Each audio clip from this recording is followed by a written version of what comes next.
passed the test. Tranaadapi sunichena, tarorapi saishtana.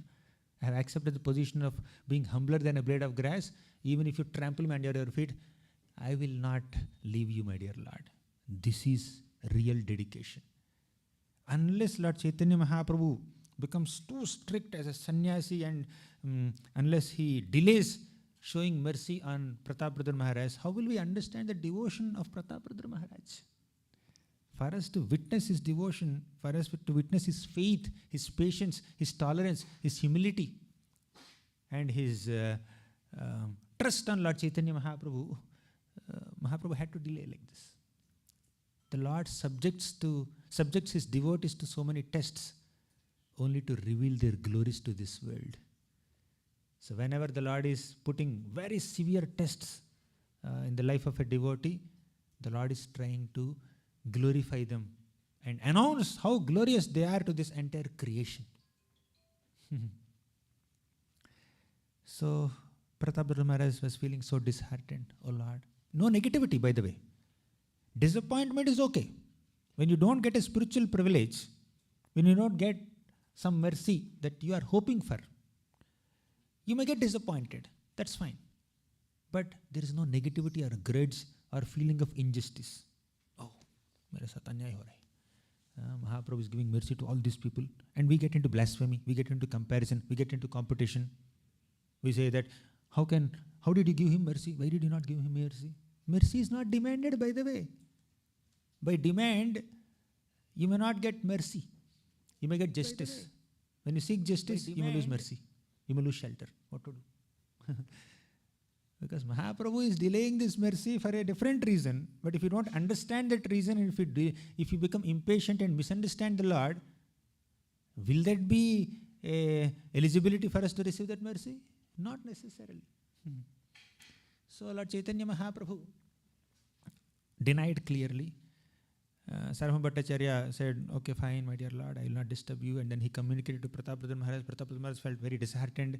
Meanwhile, Ramananda Rai started winding up all his government job related stuff, and then he retired. And as soon as Mahaprabhu came to Jagannath Puri from South India Yatra, by this time Ramananda Rai has concluded his job, and then he came to Jagannath Puri and he offered obeisance to Lord Chaitanya Mahaprabhu. Mahaprabhu, you have instructed me in the beginning of your South India Yatra that I need to quit my job. I have quit my job. I have come here.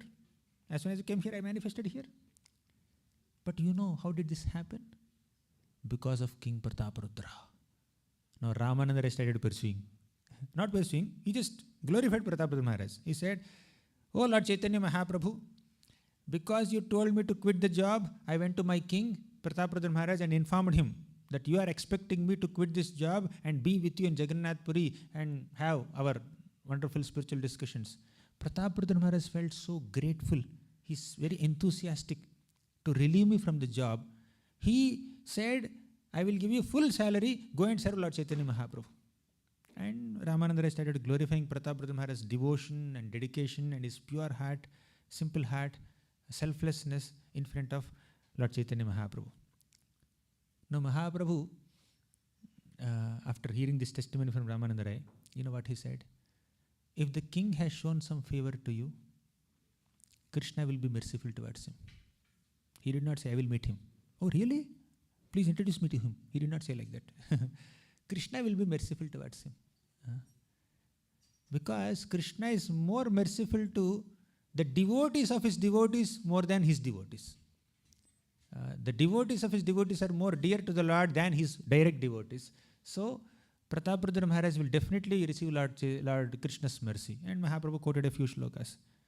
Ramananda simply glorified Prataparudra Maharaj. He did not know the full background. That Sarvabhauma Bhattacharya already requested Lord Chaitanya Mahaprabhu. He did not say like that. He did not know that. So Ramananda Rai just glorified Prataparudra Maharaj. Mahaprabhu heard the glories and said, Krishna will be merciful to him. Krishna will bless him. That's what he said. Then Ramananda Rai left. Some time passed like this. Then Prataparudra Maharaj became even more anxious. Then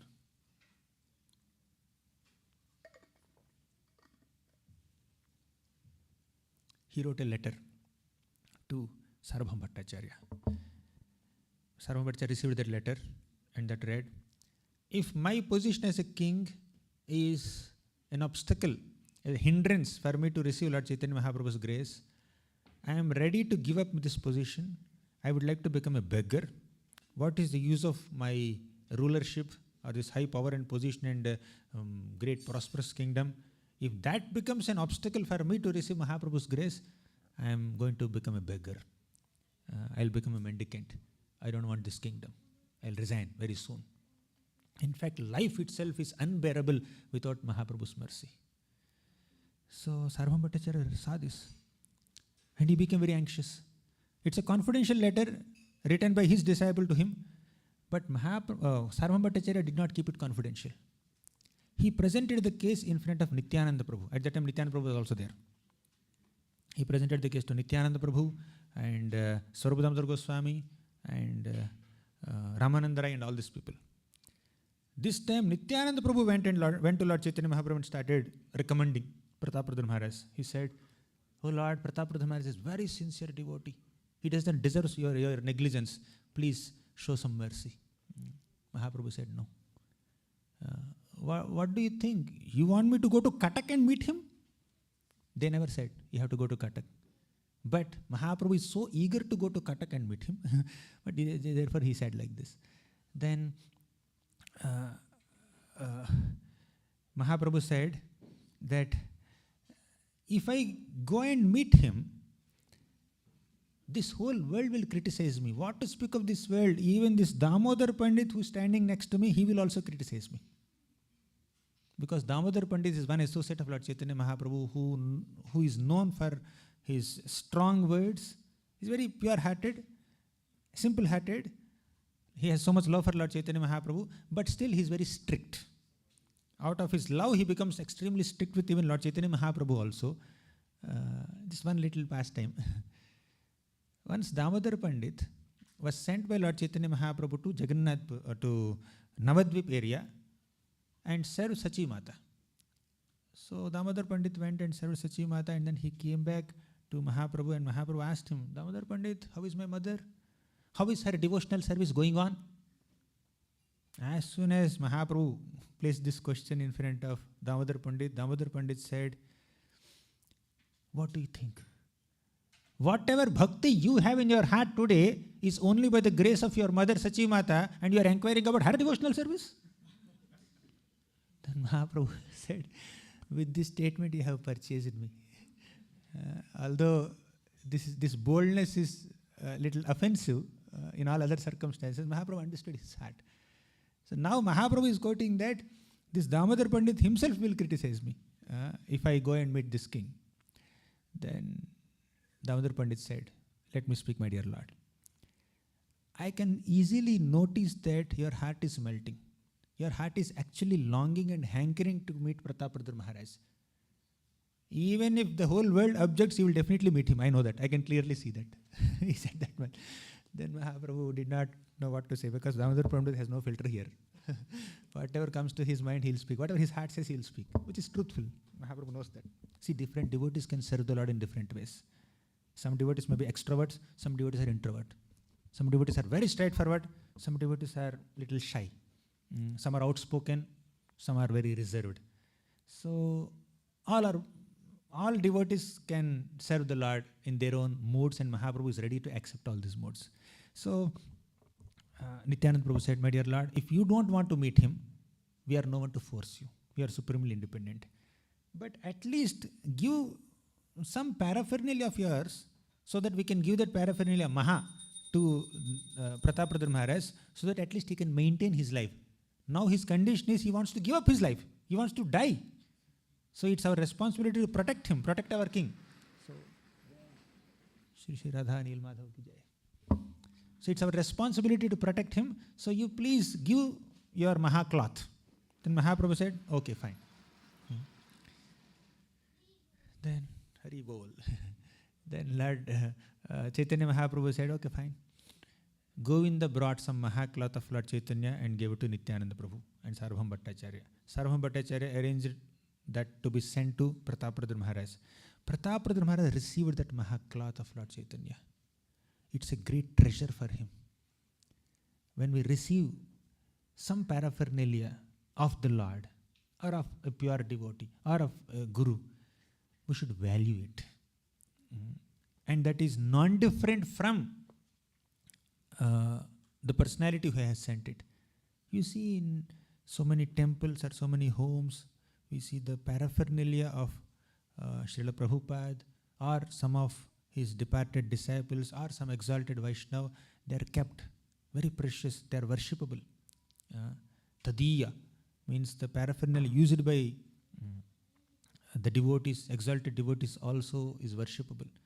When I went to Ujjain, there's a big room dedicated to displaying the paraphernalia used by His Holiness Bhakti-Charu Maharaj. The disciples are maintaining the room so nicely. They're doing Mangalarti also in that small little altar. And the dresses that Maharaj used, the socks that Maharaj wore, and many other divine paraphernalia that he has used are kept in a very careful condition, and devotees are worshipping them. So this is the importance that a devotee gives to the paraphernalia used by an exalted Vaishnava or Guru or the Lord Himself. Right? Tvayopabhukta sargandha vaso lankara charchitaha uchishta bhojino dasehi tava mayam jayemahi. Tvaya upabhukta sargandha.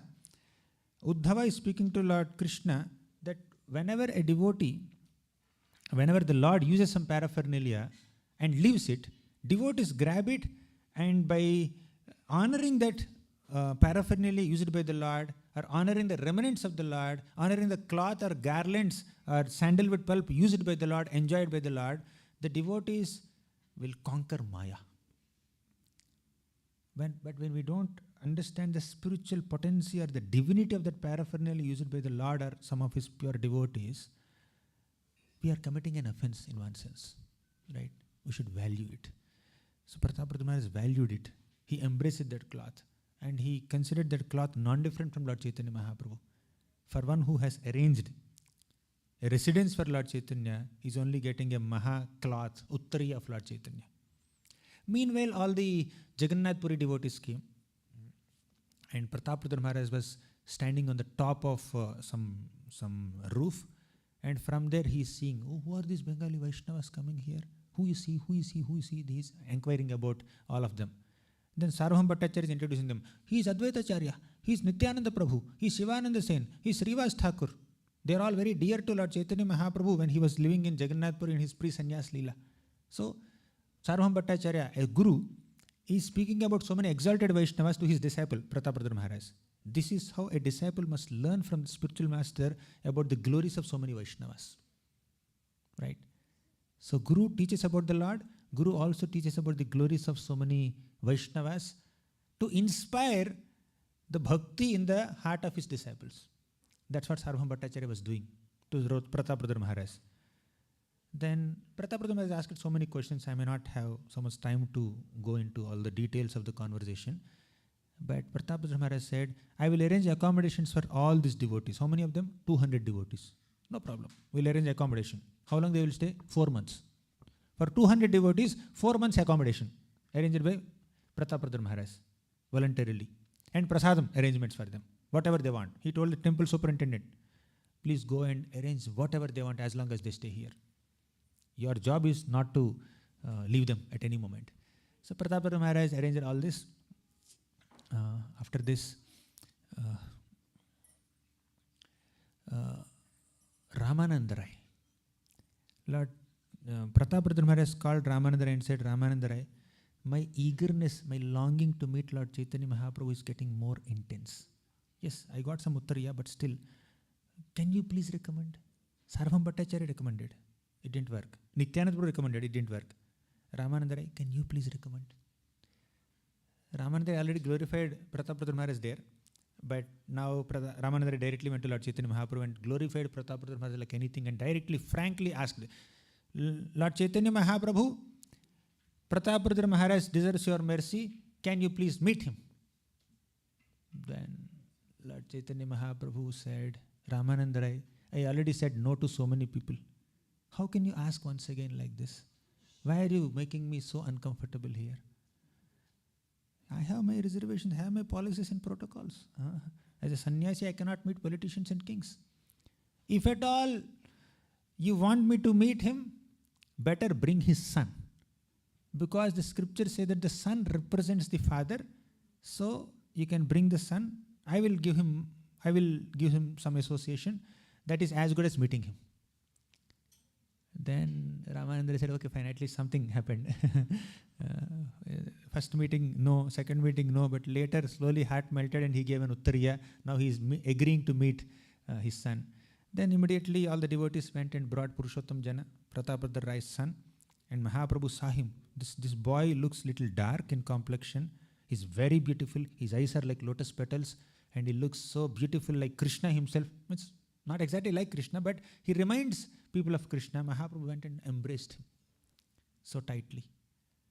Here the father who did so much service and who has so much love and affection is not even getting to see him from a distance, and the son is getting an embrace, tight embrace. You cannot question the Lord. How the Lord will bestow mercy upon different people in different ways. You cannot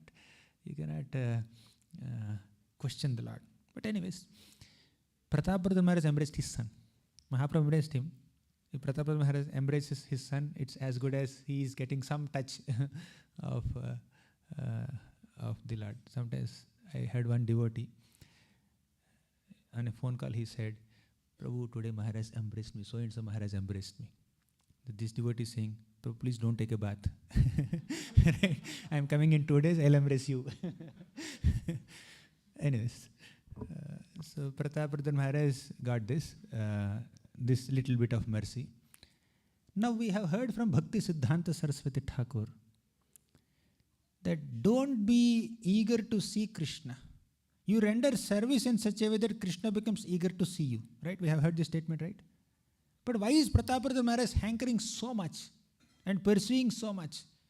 He is telling Nityananda Prabhu, he did not tell Nityananda Prabhu, he tells Sarvabhauma Bhattacharya, he told Ramananda Rai, and many devotees are constantly recommending him. So is it, and even after Lord Chaitanya Mahaprabhu said no several times, is it appropriate on the part of Prataparudra Maharaj to pursue it so much and push him so much and put so much pressure on Lord Chaitanya Mahaprabhu? Why can't he remember Bhakti Siddhanta Saraswati Thakur's advice? Don't be eager to see the Lord. Serve in such a way that the Lord becomes eager to see you. He is doing service also, of course. But you cannot always expect a devotee to just accept the decision of the Lord the way it comes. I mean, they accept ultimately. But what is the intention behind pressurizing the Lord? Not pressurizing, constantly pursuing this. That shows his love, that shows his determination, that shows his eagerness to serve the Lord. So we cannot have a stereotyped understanding of, where we put all the devotees in one box only. Sometimes a devotee who is aggressively pursuing the Lord's mercy can be exalted devotee. Sometimes a devotee who is passively just holding himself back and just waiting. Whenever the Lord gives mercy, let him give. I'll be chant Hare Krishna. They are also exalted. These people are exalted. Sometimes people may say, if he doesn't come, why should I just go behind him? I'll chant Hare Krishna. This could be done out of negligence also. And these people who are pursuing may be doing with humility also. Sometimes while doing a menial service, some people may be very egoistic. Some people, while doing limelight service also, they may be very humble. So you cannot always evaluate a devotee's activities or emotions with our, with certain standard protocols and policies only. Sometimes there could be exceptions. We should respect the devotee's mood. Prataparudra Maharaj's behavior is not exactly against what Bhakti Siddhanta Saraswati Thakur said. He's eager for mercy. And here you should see the quality of determination more than demand. How can you demand for the Lord's mercy? You should not feel you are entitled for the Lord's mercy. We have heard so many statements like this, but please understand, Prataparudra Maharaj is doing all this only with humility. He's writing letters. It seems like you can always see this from a negative perspective also. He's emotionally blackmailing him. I'll resign my job. I'll become a mendicant. I will commit suicide. These are emotional blackmail. And multiple times he's sending so many reminders and pursuing through different devotees, multiple recommendation letters, so much pressure. It seems he's very aggressive. He's a Kshatriya. Sometimes he may connect it with Kshatriya nature also. But Mahaprabhu never misunderstood him. In fact, his guru, his spiritual master, Sarvabhauma Bhattacharya, you know what he said? He said that, Prataparudra Maharaja, I can see that you are extremely determined. Because you are so determined, this quality of determination will definitely bring the Lord towards you. Or you will go close to the Lord. 100% I can clearly foresee that you will get the mercy of the Lord. No doubt about it. So see, this is determination. Here, Acharyas are highlighting the quality of determination. If we analyze with our own limited understanding of the Vaishnava Siddhanta or Vaishnava principles or Vaishnava Sadachar, we may misunderstand Prataparudra Maharaja's activities. He's aggressively pursuing, pressurizing, sending multiple recommendation letters. Oh, this didn't work with this devotee, let me go through this devotee. Right? This could be diplomacy and politics. But it's not like that. There is his eagerness, determination. And see the pastime from another perspective. Sarvabhauma Bhattacharya, Sarvadamodar Goswami, Damodar Pandit, Nityananda Prabhu, Ramananda Rai, all these stalwart devotees of Lord Chaitanya Mahaprabhu, they're all recommending Prataparudra Maharaja's name. Not because he's a king, because he's a devotee. Whenever a devotee is eager for the Lord's mercy, whenever we notice some sincerity and some determination and devotion and dedication in the personality of a devotee, we should be eager to serve them, assist them in getting the Lord's mercy. We should facilitate whatever is within our capacity, we should facilitate their receiving of some mercy of the Lord. A devotee is one who wants to distribute the mercy of the Lord, doesn't want to block the mercy of the Lord. So, just because somebody has close connection with the Lord, that does not mean he becomes the authority to either transmit or block the mercy of the Lord. Yes, they have the authority, technically speaking, but the devotee who is in that position should not block the mercy. Should, as much as possible, try to distribute the mercy. Share the privileges with others. Give opportunities to others to come in contact with the Lord. That's what Radharani is doing with all the gopis we discussed the other day. Radharani is trying to find ways and means to bring other devotees in contact with the Lord. And sometimes the Radharani also says that, oh Krishna, this devotee is better than me, please accept this devotee. Krishna has to accept. This is the mode of a devotee. To share the compassion, to share the spiritual privileges one has received with other devotees. Not to block, not to keep all the spiritual privileges for oneself, but to actually share with them with compassion, share with others with compassion. So everybody is encouraging. When we genuinely rejoice the spiritual success of another devotee, when we genuinely take pleasure to see another devotee receiving the Lord's mercy, Krishna will be happy with us. That is maturity in Vaishnavism. A mature devotee is one who genuinely celebrates the success of another devotee. Doesn't become envious of other devotees. When Rupa Goswami and Sanatana Goswami received Lord Chaitanya Mahaprabhu's mercy at Ramakeli, all the Vaishnavas there were saying, Hari Bol, and they were rejoicing. When here Prataparudra Maharaja is going to receive, everybody is recommending, and finally when he received, everybody is rejoicing. They are very, very happy. Oh, Prataparudra Maharaja finally has received that mercy. Thank you. Very good. Why did he receive? How did he receive? I never recommended him. I don't think he's qualified. If that is the mindset we have, then how are we distributing the mercy? Where is the question of spreading Krishna consciousness? Sometimes what happens is, a devotee has been practicing bhakti for a while, they may be very kind to new people, extremely kind to newcomers, but they may not show similar kindness to other devotees who are their peers, who are already practicing for a while. You know, sometimes Maya can bewilder even a seasoned devotee. When this seasoned devotee is recommending a newcomer to some higher authority or higher spiritual figure, it may be because, I'm recommending this devotee, the credit of recommending this devotee comes to me. I will impress this senior person that I have cultivated this person. Second, I will impress this junior person that I am getting that mercy from this person. It becomes more like a credit-taking exercise more than mercy-distributing exercise. Right? So, Maya can creep into our minds in any ways. When we attain some position because of some seniority or whatever, because of being around for a while, when we attain a position where we can recommend some people, there is a possibility of taking credit for it. You see the potential in this person and recommend this person and understand that it is Krishna's grace upon this person, upon this deserving soul. If you think it is my grace, I recommended him, you know that, right? I have given him Kantimala, right? Because of me only he is wearing Kantimala. If that is the mode in which we operate in our preaching, then we are trying to make ourselves famous and not Krishna famous. We are supposed to try highlight Krishna's grace and not our grace. They may call your grace. It's not my grace, it's Krishna's grace. Right? So, Mahaprabhu received, Prataparudra Maharaja embraced his son, and eventually this Rath Yatra incident came. We already discussed Rath Yatra for some time, day before yesterday. I will not go into the details. In the Rath Yatra, Prataparudra Maharaja cleaned the floor in front of Jagannath's cart, and Mahaprabhu for the first time noticed him. Mahaprabhu in his heart, he noticed all the services done by Prataparudra Maharaja. He noticed that Prataparudra Maharaja arranged Gambhira for me, Kashi Mishra's house for me to reside. He arranged accommodation for all the 200 Vaishnavas who came from Bengal. He arranged prasadam for them.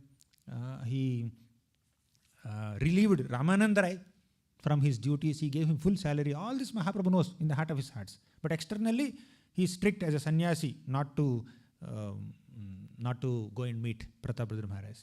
Finally, he noticed him. Oh, he's a king, but he's doing this jhadu. And Mahaprabhu's heart melted already. Uttama Raja haya kare tuchha sevan. So Mahaprabhu felt very happy seeing him. And other events happened in Jagannath Rath Yatra. And one thing that happened just before Rath Yatra is Sarvabhauma Bhattacharya had a secret meeting with Prataparudra Maharaj. He said, Mahaprabhu will definitely show you mercy because you are determined. I will give you some special idea. Prabhupada writes brilliant purport there. When the spiritual master sees determination in a disciple, spiritual master gives some unique ways and means, shows some unique ways and means by which the disciple can grab the mercy of the Lord. So Sarvabhauma Bhattacharya told Prataparudra Maharaj, during the Rath Yatra, Jagannath's Rath will stop at one place, Jagannath Vallabh Gardens. Then Mahaprabhu will definitely be very tired and exhausted dancing in the Rath Yatra for a long time. He will definitely enter that Jagannath Vallabh Gardens. Then you go inside the garden dressing yourself like a normal Vaishnava and not a king. And please sing this shlokas from the 10th canto of Bhagavatam, 31st chapter, Gopi Gita. Then you will get Lord Chaitanya's mercy. So very clear master plan our Sarvabhauma Bhattacharya has given. This is how Guru plans in such a way that disciple receives the Lord's mercy. Because we have already discussed Rath Yatra till this point, I'll continue that from now. So at Jagannath Vallabh Gardens, Jagannath's Rath stopped and Mahaprabhu entered Jagannath Vallabh Gardens, and he is very happy to receive this, to experience this cool breezes in the garden. And he sat there, he was even lying there. Then Prataparudra Maharaj came dressing himself like a normal Vaishnava, simple Vaishnava, not like a king. And he started singing. Jayati tedhikam janmana vraja Shreyata indira shashvadatrahi Daita drishyatam dikshutavaka Tvayi dhrita savaha tvam vichinvate. He sang this, and Mahaprabhu saw him. And he said, you have brought so much happiness to my heart by singing this. And Mahaprabhu went and embraced him. I don't have anything to offer you for this favor that you have done to me. all I can do is only my embrace. Actually, Mahaprabhu was eager to embrace our Prataparudra Maharaj. So he went and embraced Prataparudra Maharaj repeatedly, and Prataparudra Maharaj continued to sing so nicely. And when Prataparudra Maharaj came to this 9th shloka, Tava kathamritam tapta jivanam kavibhiriditam kalmashapaham Shravanamangalam Srimadatam Bhuvi Gridanti Ye Bhurida Jana. As soon as Prataparudra Maharaj sang this song, Lord Chaitanya Mahaprabhu said, "You are Bhurida, you are Bhurida, you are that magnanimous soul. You are singing the glories of the Lord." What is the speciality of this one particular shloka? In the middle of Gopi Geet,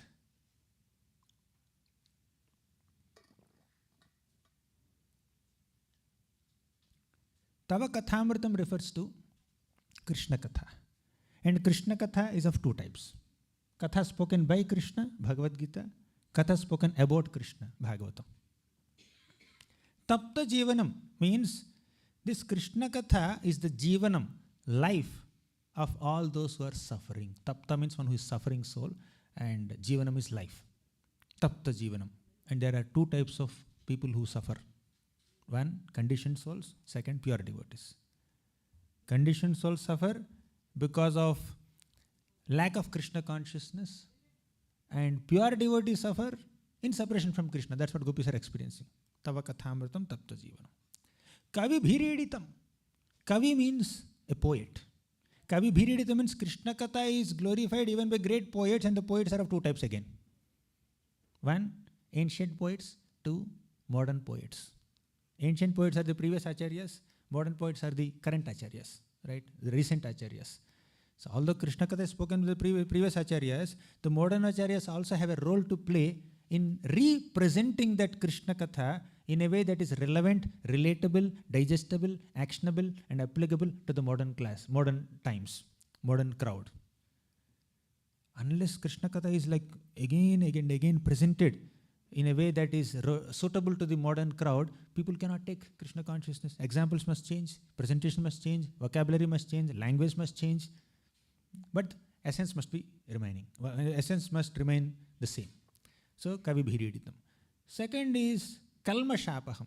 What is Kalmasha? Contamination. Kalmashapaham means Krishna Katha destroys all the contamination of the heart.